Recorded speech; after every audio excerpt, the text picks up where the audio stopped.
In this episode, I'll be discussing Kollontai's career throughout the February and October revolutions, and briefly her work as a commissar for social welfare.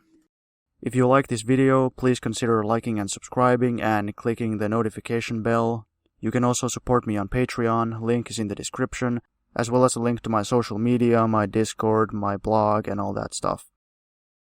The February Revolution of 1917. When the February Revolution overthrew the Tsar, Kollontai was still abroad. Upon hearing about the revolution, she immediately began preparing her return to Russia. On March 2nd, 1917, Kollontai, quote, learned from a Norwegian friend that Tsar Nikolai had abdicated. I darted out into the hall, we hugged one another, I wanted to run somewhere, we had won, we had won, we had won. The end of the war. It wasn't even joy, but some kind of giddy rejoicing. A new Russia was being born, from ashes of the war, just as Lenin had predicted, unquote. Quote, in early April, Lenin returned to Petrograd. On April 4th, at a general meeting of Social Democrats at the Taurida Palace, he called on the Bolsheviks to demand the transfer of power to the Soviets, nationalization of land, abolition of the army and police, an end to Russian participation in the war. Henceforth, they must demand peace, bread and land, and all power to the Soviets. Kollontai rose to defend him. Foreign correspondents dubbed her the Valkyrie of the Revolution, while moderate Russian newspapers called her a mad Bolshevik, unquote. Kollontai returned to Russia and began speaking to the masses. On March 20th, after hearing speeches by generals, members of the SR and Cadet Party, quote, I force my way to the speaker podium. Are you crazy? They say to me. When they hear your Bolshevik slogans, they'll tear you to pieces. Nothing of the kind. The frontline soldiers understood the message quite well. Down with the imperialist war, land to the people, long live the worker and soldier Soviets, unquote. Capitalist historian Richard J. Evans writes the following, quote, on 23rd of February 1917, International Women's Day in the Russian calendar, women workers at the Vyborg textile factory in Petrograd went on strike and marched to the city center, where they were joined by housewives from food queues. Women played an important role in winning over and disarming the Tsarist troops. The regime was far weaker and more vulnerable than its German counterpart and proved unable to cope. 23rd of February was the first day of the February Revolution. It set off the chain of events that led within a short space of time to the overthrow of the Tsar. It was the Bolshevik women's organizations, revived in March and now joined by Alexandra Kollontai, which managed to channel this discontent into further political action as the provisional government, backed by the bourgeois feminists, continued to fight the increasingly hopeless war against Germany. As a result, women took a notable part in supporting and supplying the Bolshevik forces in the October Revolution, in staffing the proletarian Red Cross, and indeed in fighting alongside the men themselves, unquote. The October Revolution. Since April 1917, Lenin called for the overthrow of the provisional government, which was continuing the reactionary policies of the Tsar. The 6th Bolshevik Party Congress was held in Petrograd on July 22nd to August 3rd, 1917, presided over by Stalin as Lenin was in hiding. The Party Congress adopted the position of the armed uprising against the provisional government. At this Party Congress, the semi-Menshevik Mezhrayontsi group of Trotsky stated that they had changed their position and now requested to join the Bolsheviks, and were granted permission. Mezhrayontsi members such as Volodarsky and Uritsky became real Bolsheviks, but Trotsky and his friends only joined for opportunist reasons. Trotsky said, quote, he joined the Bolshevik October Revolution voluntarily with certain reservations, unquote. Trotsky had never agreed with Bolshevism and still maintained his disagreement. He said, quote, the Bolsheviks have de-Bolshevite themselves, and I cannot call myself a Bolshevik. It is impossible to demand of us recognition of Bolshevism, unquote. A Central Committee meeting in October 1917 decided that the October insurrection would be launched. Only 2 members of the Central Committee, Zinoviev and Kamenev, openly opposed the revolution. However, Trotsky opposed the revolution secretly. He claimed the revolution was correct in essence, but the time was not right. He said the revolution should be postponed until after the Second Congress of the Soviets. However, this plan was pure sabotage. Zinoviev and Kamenev stated that the Bolsheviks should wait until the Congress of Soviets and then take power parliamentarily. However, when they were voted down, they tried to reveal the plan of the revolution to the bourgeoisie, thus sabotaging the uprising. For this treason, Lenin called for their expulsion from the party. Lenin wrote, quote, "I declare outright that I no longer consider either of them comrades, and that I will fight with all my might, both in the Central Committee and at the Congress, to secure the expulsion of both of them from the party." Unquote.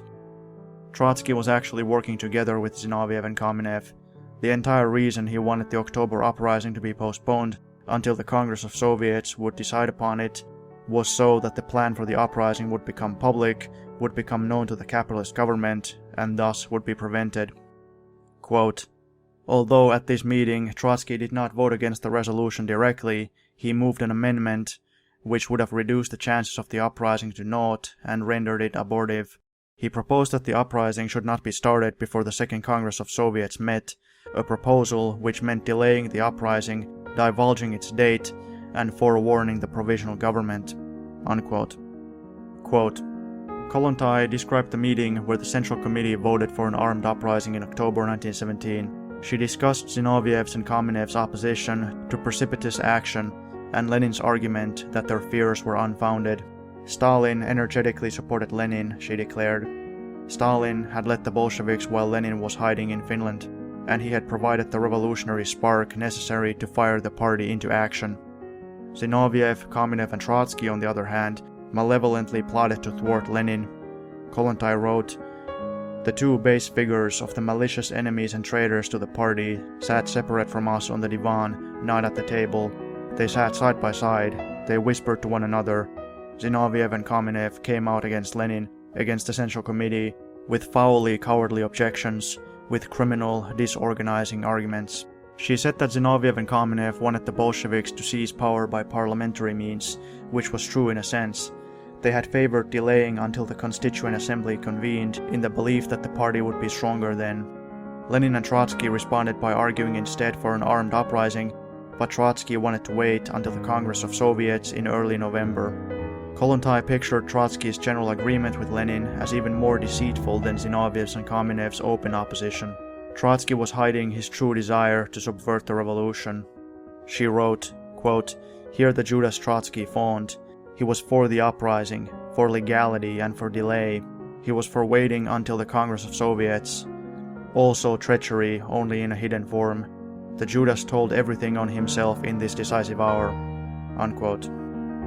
Kollontai wrote in her memoirs, "On October 10th, 23rd in the old calendar style, the Bolshevik Central Committee votes about the October Revolution. Quote, 10 hands are raised in favor of the declaration based on Lenin's proposal. 2, Zinoviev and Kamenev, are against.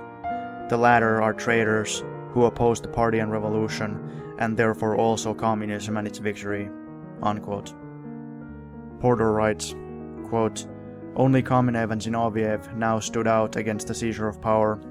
We have wasted a considerable amount of time since September, when the situation was ripe for power," Lenin retorted crisply. "What did those cowards want?" Alexandra wrote. "To gain power by the opportunist parliamentary path?" Dawn was breaking as the votes were taken.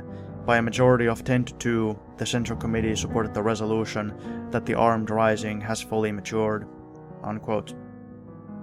Quote, "As the preliminary Soviet Congress opened, Trotsky spoke that day to assure his impatient audience that, quote, 'armed conflict today or tomorrow does not enter our plans,' unquote.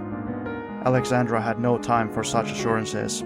How can he say that armed conflict does not enter our plans when the armed uprising is already a fact? Lenin was equally distraught over this inexplicable lenience.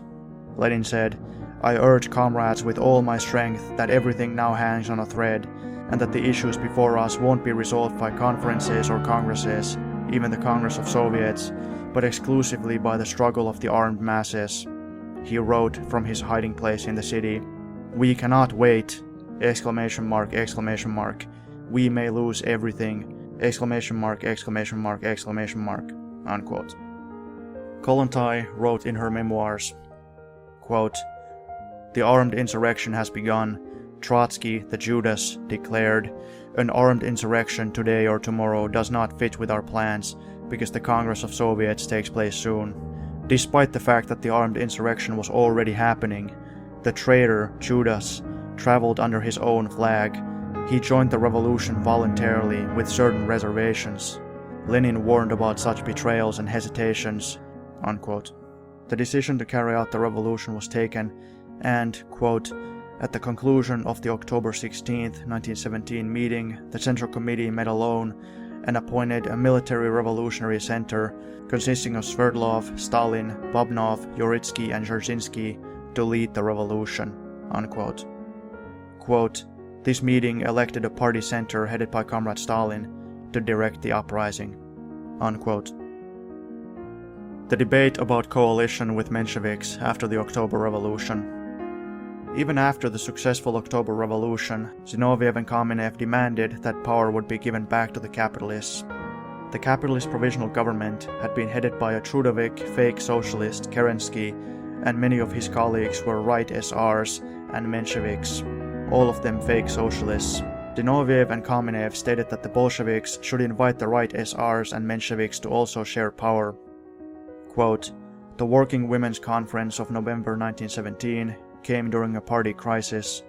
Zinoviev and Kamenev were leading the opposition to Lenin's insistence on one-party Bolshevik rule. Kollontai used the conference to rally support for the majority position, and her eloquence, Lyudmila Stahl was certain, convinced the women delegates to endorse Lenin's all-Bolshevik government rather than a coalition of all Soviet parties, although, to be exact, there were some left SR commissars in the Soviet government too. Kollontai's protege, the 24-year-old Nikolaeva, led a delegation of 9 working women to Smolny Institute to announce the conference's support of a Bolshevik government. She spoke, she said grandly, in the name of 80,000 working women of Petrograd. Lenin addressed the delegates. So too did Zinoviev, who tried to convince them that the new government must be a coalition of all socialist parties that had overthrown Kerensky. This claim of Zinoviev's was not strictly true, though, because Zinoviev wanted to include precisely those Mensheviks and right SRs who had been overthrown and had not participated in the October Revolution. It was no use. The working women preferred Kollontai's explanation." Unquote. Kollontai also wanted to include the Mensheviks in the Soviet government because she had a long history of minimizing the differences between different Marxist groupings. She still had some level of sympathy for the Mensheviks and did not fully consider them as rotten opportunists. Granted, there were some Mensheviks who corrected their erroneous views and became good Bolsheviks, Kollontai herself being one of them, but Menshevism as a political party and political trend was entirely opportunist. Quote, "When Lenin announced the names of the commissars who would serve as the executives of the Soviet system, several prominent Bolsheviks, among them Shlyapnikov, Zinoviev, and Kamenev, criticized the list as too narrowly Bolshevik. They believed that representatives of other socialist parties should be brought into the government as the best way to guarantee the survival of Soviet rule.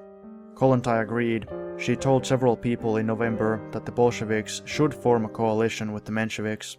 Despite her belief in coalition government, Kollontai did not protest as vehemently as Shlyapnikov, who resigned his post as Commissar of Labor. She talked to Bolsheviks and non-Bolsheviks about the need to work with other socialists." Unquote. The Palace of Motherhood. In the first Soviet government, Kollontai became the Commissar for Social Welfare. She helped organize the Department for the Protection of Mother and Child, and to draft the first decrees on protection of mothers and children. She wrote in her memoirs, quote, "The idea of establishing a department for the protection of mother and child arose in the heat of the October battles. The basic principles underlying the work of the department and the related statutes on social provision for mothers and expectant mothers were drafted at the first conference of women workers immediately following the October Revolution. The initiative on the issue of protection and provision for mother and child came from the working women themselves. The first concern of the People's Commissariat for State Welfare was to maintain and rebuild the huge children's homes in Petrograd and Moscow in order to convert these so-called angel factories into homes for mother and child.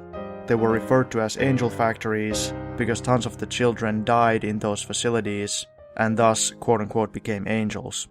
Kollontai continues, the People's Commissariat also took control of all the existing creches, consultation centers and children's homes, very few in number, that had been founded before the revolution by charitable organizations. In order to take possession of these institutions and run them in accordance with Soviet policy, the People's Commissariat for State Welfare first had to form a section of social investigation, whose members included a large number of women workers from factories and plants. Its first task was to investigate all institutions whose work was connected with the protection of mother and child, and to deal with the open sabotage by their staff and administrators." Unquote. The decree of January 20th, 1918 by the People's Commissariat for State Welfare began the reorganization of lying-in hospitals, gynecology clinics, etc., which were all transferred to the control of the Department for the Protection of Mother and Child. The decree also stated that medical services for pregnant women must be reorganized under the following basic principles. 1. The services must be available even to the poorest mothers. 2. The doctors must be paid and provided by the state. 3. Poor women can no longer be used as practice cases by unskilled amateurs or unqualified students. Kollontai further wrote that, quote, "The next step taken by the Board for the Protection of Mother and Child was to bring together in one state organization all the institutions caring for mother and child in the pre- and postnatal periods, and all institutions involved in child care, from children's homes to village creches." A decree issued by the People's Commissariat on 31st of January 1918 instructed the Department for the Protection of Mother and Child to create a network of institutions which would bring up for the Soviet Republic spiritually and physically strong and healthy citizens. This same decree also ordered the creation of a model Palace of Motherhood and the conversion of all the lying-in hospitals and children's homes in Moscow and Petrograd into one general institution to be known as the Moscow Children's Institute and the Petrograd Children's Institute. Children's homes were renamed Young Children's Palaces. Unquote.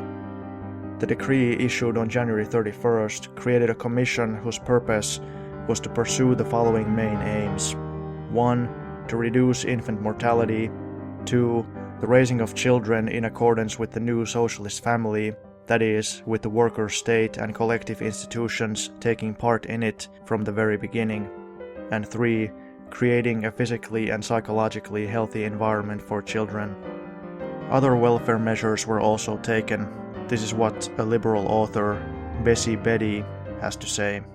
Quote, "Russia's infant mortality rate is the highest of any so-called civilized country. Kollontai, in an effort to correct this, opened a Palace of Motherhood with a maternity exhibition and training classes to prepare a mother for the coming of her child. She planned this as a model for similar houses to be established all over Russia. It was arranged that mothers could come there for 8 weeks prior to the birth of the child and remain for 8 weeks afterward, while substitute mothers went into the homes to take care of the other children. Several measures were passed by the Council of People's Commissaries to protect maternity, and these were under the jurisdiction of Kollontai's department. The workday for nursing mothers was reduced to 4 hours, and a compulsory rest period before and after the birth of the child was established." Unquote. Kollontai actively participated in setting up the Palaces of Motherhood, places with resources for mothers and children, which would be set up everywhere in Soviet Russia, but they initially faced relentless sabotage by reactionaries. Quote, "Kollontai introduced measures to protect women as mothers, an area the bourgeois feminists slighted. Her efforts to nationalize maternity and infant care set off a wave of insane attack, in which Kollontai was accused of promulgating laws obligating girls of 12 to become mothers. A particularly vicious attack took the form of destruction by fire of a prenatal care palace housed in a former school for young noblewomen, still under the direction of Countess." Unquote. Quote, "The nurses and the Countess were convinced that the Bolsheviks planned to bring pregnant streetwalkers into their decent home. Kollontai met countless pregnant women who begged for a place where they could safely give birth. Kollontai sided with them against the fundamentalists. She went home exhausted and hungry. Then the phone rang. Korolev told her the maternity hospital was on fire. After calling for sailors to help put out the blaze, she rushed off to the building. The whole central area containing the Palace of Motherhood was burning. Korolev said it looked like arson because several areas had gone up at once. Wretched and angry, Kollontai stood in the January night, watching her cherished project destroyed. The nurses shouted that it was God's judgment on her for being an anarchist and an antichrist. Unquote. The reactionary clergy ferociously attacked Kollontai and her policies, spreading insane lies and superstition, and engaging in terrorism. Quote, "The entire central part of the building had collapsed, and the glowing snow was littered with beams, boards, and shattered glass. A young commissariat worker ran up to tell her what she had already realized, all too horribly clearly. It was sabotage. The fire had started in too many places at once, and on the very night before the palace was to have opened, for it to have been caused by mere carelessness. The wing accommodating the countess, the nannies still loyal to her, and their infant charges, was untouched. Alexandra's baby, the Palace of Motherhood, created through sleepless nights and hours of patient preparation and persuasion, was dead. Suddenly, from out of the intact section of the building, a strange, disheveled procession of nannies emerged, moving toward the smoldering rubble in their nightdresses, babies in their arms. There she is, the Antichrist, they yelled as Alexandra and Korolev made for the side wing. She took the icons down. She wants to turn the orphanage into a brothel. The Bolsheviks are after children's rations, they screamed. She helplessly tried to pacify them and talk to them. She wanted to burn us with our babies, they cried hysterical. One nanny leaped forward and tried to throttle her. The countess, summoned to Smolny by a couple of sailors, imperturbably explained that the fire was a divine judgment on the throwing out of the icons and on Alexandra's insults to the religious propriety of her establishment and for her sluttish Bolshevik nurses. Unquote.